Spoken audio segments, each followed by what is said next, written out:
கிறிஸ்துவுக்குள் அன்பானவர்களே, இந்த புதிய நாளிலும் கூட நாம் தியானிக்கும்படியாய் எடுத்துக்கொள்ளப்பட்ட வேத பகுதி பரிசுத்த லூக்கா 17ஆம் அதிகாரம் 6ஆம் வசனம். கடுகு விதையளவு விசுவாசம்.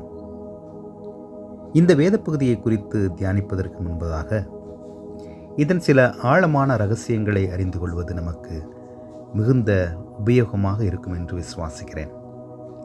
நீங்கள் சொல்ல அது உங்களுக்கு கீழ்ப்படியும் என்ற வாசகத்தில் சொல்ல என்ற வார்த்தையின் மூல மொழியாகிய கிரேக்கத்தின் அடிப்படையில் காணும் பொழுது முழுமையடையாத வினை முற்றாக காணப்படுகிறது.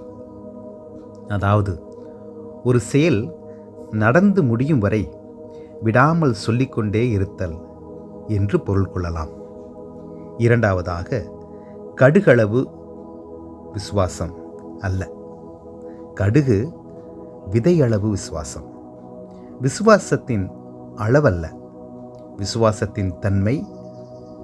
மூன்றாவதாக, அது நம்முடைய கண்கள் காணும்படியாக இருக்கும். வேரோ தண்டோ கிளைகளோ இல்லையெனில் அது விதையாகவே இருக்க முடியாது. நம்முடைய விசுவாசமும் கூட அதுபோலதான். உள்ளத்தில் வேர் ஊன்றி உடல் முழுமைக்கும் பரவியிருக்க வேண்டும். அதாவது ஆவிக்குரிய வளர்ச்சியை பெற்றிருக்க வேண்டும். அவ்வாறு இருக்கும் பொழுதுதான் நாம் எதற்காக முழு விசுவாசத்தோடு ஜெபிக்க வேண்டும் என்ற காரியத்தை தேவன் நம்முடைய கண்களுக்கு முன்பதாக கொண்டு வருவார்.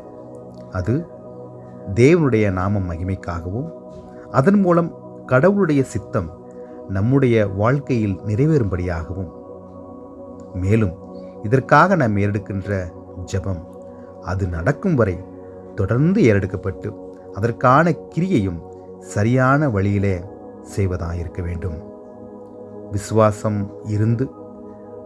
விசுவாசமாயிருந்து தேவனுடைய சித்தம் நம்முடைய வாழ்க்கையில் நிறைவேற நம்மை நாம் கடவுளிடத்திலே ஒப்புக் கொடுப்போம். தேவன் தாமே அதற்கான கிருபைகளையும் ஆசிகளையும் நம்முடைய வாழ்க்கையிலே கட்டளையிடுவாராக. ஆண்டவரை நோக்கி நாம் வேண்டுதல் செய்வோம். கிருபையும் இரக்கமும் நிறைந்த எங்கள் அன்பின் கடவுளே, இந்த புதிய நாளுக்காய் நாங்கள் நன்றி செலுத்துகிறோம். இந்த நாளையுமாய் இதனை கேட்டுக்கொண்டிருக்கிற ஒவ்வொரு பிள்ளைகளுக்கும் நீர் ஆஸ்வதித்து கொடுப்பீராக. விசுவாசம் உள்ளவர்களாயிருந்து முழு உள்ளத்தோடு ஆண்டவரே, நாங்கள் கேட்டுக்கொண்டிருக்கிற ஒவ்வொரு காரியங்களும் நிறைவேறும் வரை விசுவாசத்தை தளரவிடாமல் தொடர்ந்து ஜெபித்து விசுவாசத்தோடு நன்மைகளை பெற்றுக்கொள்ள தேவரீர் உதவி செய்யும்படி மீட்பெரும் இரட்சகரும் ஆகிய இறைமகன் இயேசு கிறிஸ்துவின் வழி ஜெபிக்கிறோம் எங்கள் ஜீவனுள்ள பிதாவே. ஆமென்.